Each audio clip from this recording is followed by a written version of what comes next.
IT ఉద్యోగి వాస్తవంగా నేను ఎన్నోసార్లు చెప్పాను, కమ్యూనిస్టులు అంటే ఒక ప్రేమ ఉంటుంది. ఎందుకంటే ఒక కార్మికుడి పక్షాన్ని ఎవడు నిలబడతాడు, ఒక పేదవాడి పక్షాన్ని ఎవడు నిలబడతాడు, ఆ పేదవాడిని దోచుకోవడానికి చూసేవాడు తెప్పించి.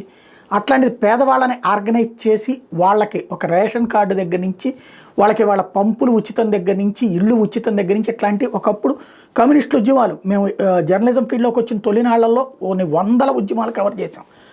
ఇవన్నీ జరిగేనా సత్యేనా అనుకున్నాం. అదే ఇవాళ రోజున ప్రభుత్వాలు ఆనాడు వాళ్ళు అడిగిందే ఆచరణలో పెడుతున్నాయి. కాకపోతే ఆ క్రెడిట్ వాళ్ళకి రావట్లా, వీళ్ళు సాధించుకుంటున్నారు. అది రాజశేఖర రెడ్డి, చంద్రబాబు, లేకపోతే కనుక కేసీఆర్, రేవంత్ ఇట్లా.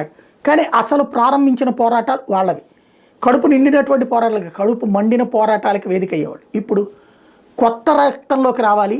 ఇవాళ కొత్త తరహా అవుట్సోర్సింగ్, కాంట్రాక్ట్ కార్మికులు, అట్లాగే అసంఘటిత రంగ కార్మికుల్ని ఏకం చేయటం, అట్లాగే ఐటీ సెక్టార్, ఇట్లాంటి వాటిలో కమ్యూనిస్టులు రాబోతే కష్టం అన్నటువంటిది. ఎందుకంటే పని దోపిడీ విపరీతం, సెక్యూరిటీ లేదు. ఇవాళ ఒక కార్మికుని ఉద్యోగం నుంచి తీసేస్తే కనుక 2 నెలల్లో 3 నెలల్లో జీతం ఇవ్వాలా, తేడా వస్తే కంపెనీ వాళ్ళని యాక్షన్ తీసుకుంటారు, బోల్డ్ అని వచ్చినాయి. అదే ఐటీ కంపెనీకి ఇవాళ పొద్దున వచ్చాక సాయంత్రం ఉద్యోగం ఉండదో లేదు తెలియదు.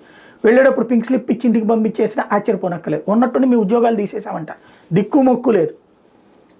అలాంటి సందర్భంలో ఇప్పుడు బెంగళూరులో కొంతమంది మాకు మినిమం టైం స్కేల్ ఉండాలా, మినిమం టైం ఉండాలి అంటూ ఎర్ర జెండాలు పట్టుకుని ఉద్యమించడం అంటే కమ్యూనిస్టులు కోరకుండానే వాళ్ళకు ఒక యూనియన్లు తయారవుతున్నాయి అన్నమాట.